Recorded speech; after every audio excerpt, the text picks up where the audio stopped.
ആദ്യമായിട്ട് എനിക്ക് പറയാനുള്ളത്, ഇന്നലെ ബഹുമാനപ്പെട്ട മുഖ്യമന്ത്രി പറഞ്ഞു രാജീവ് ചന്ദ്രശേഖരനൊന്നും അറിയില്ല, കേരളത്തിനെ കുറിച്ചൊന്നും അറിയില്ല. ഞാനിപ്പോ രാഷ്ട്രീയ വിദ്വാനാണെന്ന് ഞാൻ പറഞ്ഞിട്ടില്ല. ഞാൻ കുറച്ചൊരു സാമാന്യ ബുദ്ധിയുണ്ട്, കുറച്ച് കോമൺ സെൻസ് ഉണ്ട്, അധ്വാനിക്കുന്ന ഒരാളാണ്, കേരള ജനങ്ങളുടെ പ്രശ്നങ്ങൾ മനസ്സിലാക്കുന്ന ഒരാളാണ്, ഹിന്ദു വിശ്വാസിയാണ്. ശബരിമലയിൽ 18 തവണ 18 പടി കയറി പ്രാർത്ഥിച്ചിട്ടുണ്ട്.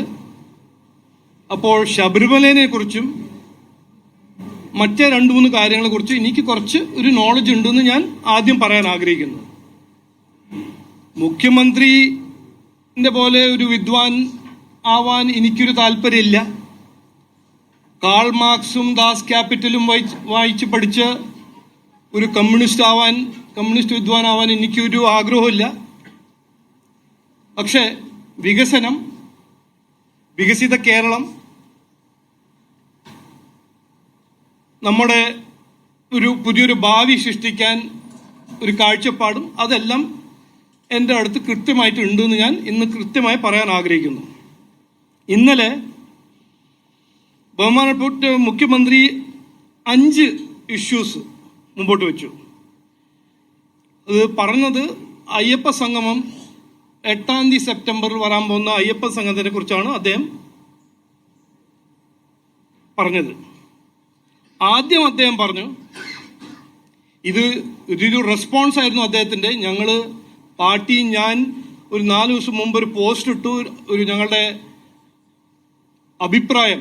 ഈ സ്റ്റാലിൻ വരാൻ പോകുന്ന ഒരു ന്യൂസ് കേട്ടപ്പോൾ ഞങ്ങളുടെ അഭിപ്രായം ഞങ്ങൾ കൃത്യമായിട്ട് മുമ്പോട്ട് വെച്ചപ്പോൾ ഇന്നലെ നമ്മുടെ ബഹുമാനപ്പെട്ട മുഖ്യമന്ത്രി 5 കാര്യങ്ങൾ പറഞ്ഞു. ആദ്യം അദ്ദേഹം പറഞ്ഞത്, ഇത് രാഷ്ട്രീയമായിട്ട് കാണരുത്. ഇത് ആരെ വിഡ്ഢിയാക്കാനാണ് അദ്ദേഹം പറഞ്ഞത്? ഇത് രാഷ്ട്രീയമല്ലെങ്കിൽ എന്താണ്? ഇത് രാഷ്ട്രീയമല്ലെങ്കിൽ ദേവസ്വം ബോർഡ് ചെയർമാൻ അല്ലേ ചെന്നൈ പോകേണ്ടത്? പിന്നെ എന്തിനാണ് സ്റ്റാലിനെ ഇൻവൈറ്റ് ചെയ്യുന്നത്? സ്റ്റാലിൻ എപ്പോഴാണ് അയ്യപ്പൻ ഭക്തനായത്? ഇത് രാഷ്ട്രീയമാണ്. ഇത് രാഷ്ട്രീയമായിട്ടാണ് ജനങ്ങൾ കാണുന്നത്. 4 മാസം ഇലക്ഷന് മുമ്പ് ഇത് രാഷ്ട്രീയ നാടകമാണെന്ന് ഞാൻ കൃത്യമായി പറയുന്നു. രണ്ടാമത്തത് അദ്ദേഹം പറഞ്ഞു, സർക്കാർ പരിപാടിയല്ല, ദേവസ്വം പരിപാടിയാണെന്ന്. ഞങ്ങൾ ഈ പരിപാടിന്റെ എതിരെ ഒന്നും പറഞ്ഞില്ലല്ലോ. അയ്യപ്പ സംഗമം ദേവസ്വം അത് നടത്തുകയാണെങ്കിൽ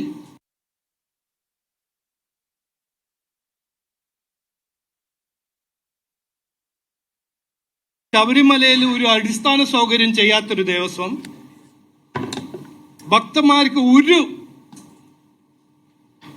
ഒരു സർവീസോ ഒരു ഗുണവും ചെയ്യാത്തൊരു ദേവസ്വം ഇന്ന് ഇലക്ഷന് മുമ്പ് 4 മാസം മുമ്പ് ഒരു അയ്യപ്പൻ സംഘം നടപ്പിലാക്കണമെങ്കിൽ ചെയ്യട്ടെ. അതിനെക്കുറിച്ച് ഞങ്ങളൊന്നും പറഞ്ഞില്ലല്ലോ. ഞങ്ങൾ പറഞ്ഞത്, ആ അയ്യപ്പ സംഗമം അയ്യപ്പ ഭക്തന്മാർ വരുന്ന സ്ഥലത്ത്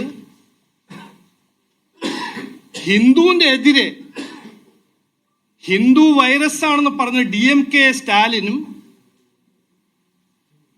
അയ്യപ്പ ഭക്തന്മാരെ ദ്രോഹിച്ച CPM മുഖ്യമന്ത്രി അവിടെ പോവാൻ പാടില്ല, കാരണം അതൊരു അപമാനമാണ് എന്ന് ഞങ്ങൾ കൃത്യമായി പറഞ്ഞു. അപ്പൊ സർക്കാർ പരിപാടി അല്ലെങ്കിൽ എന്തിനാണ് മുഖ്യമന്ത്രി ഇന്നലെ ഇതിനെക്കുറിച്ച് സംസാരിക്കുന്നത്? മുഖ്യമന്ത്രി ദേവസ്വം ബോർഡ് ചെയർമാൻ ആണോ? അപ്പൊ ദേവസ്വം ബോർഡ് ചെയർമാൻ അല്ലേ പ്രസ് കോൺഫറൻസ് നടത്തുന്നത്? ഇത് രാഷ്ട്രീയം ഇതിലുണ്ട്.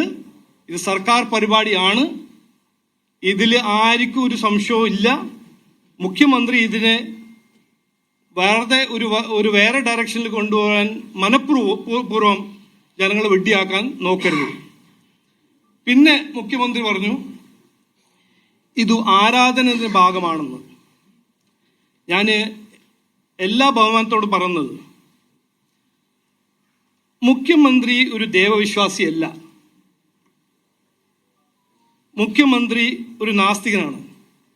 അദ്ദേഹം പറഞ്ഞു, ഞാനൊരു ഹിന്ദു വിശ്വാസിയാണ്. ഞങ്ങളുടെ പാർട്ടിയിൽ ഹിന്ദു ഉണ്ട്, ക്രിസ്ത്യൻ ഉണ്ട്, മുസ്ലിംസ് ഉണ്ട്. അതിൽ 99% വിശ്വാസികളാണ്. അപ്പോൾ ഞാൻ 18 തവണ ശബരിമല പോകുന്ന ഒരു വിശ്വാസി പറയുമ്പോൾ എനിക്കൊന്നും അറിയില്ല. ഒരു നാസ്തികനായൊരു CPM മുഖ്യമന്ത്രി ഇതിനെക്കുറിച്ച് പറയുമ്പോൾ ആരാണ് ജനങ്ങൾ വിശ്വസിക്കുന്നത്? ആരാണ് ഇതിനെക്കുറിച്ച് ശരിക്കും സംസാരിക്കുന്നത്? ഇത് ആരാധന ഭാഗമാണെങ്കിൽ, അയ്യപ്പ ഭക്തന്മാർക്ക് അവരുടെ വിശ്വാസം ബഹുമാനിക്കുന്ന പ്രോഗ്രാം ആണെങ്കിൽ സ്റ്റാലിനെയും DMKയിലും വിളിക്കരുത്. ഭക്തന്മാര് ഞങ്ങളാണ്. ഞങ്ങൾ പറയുമ്പോൾ അതിനെക്കുറിച്ച് കേൾക്കുക, ഞങ്ങളുടെ സെൻസിറ്റിവിറ്റീസിനെ കുറിച്ച് മനസ്സിലാക്കുക. ഒരു വിശ്വാസി അല്ലാത്ത മുഖ്യമന്ത്രിയാണോ ഈ പ്രോഗ്രാം നടത്തേണ്ടത്?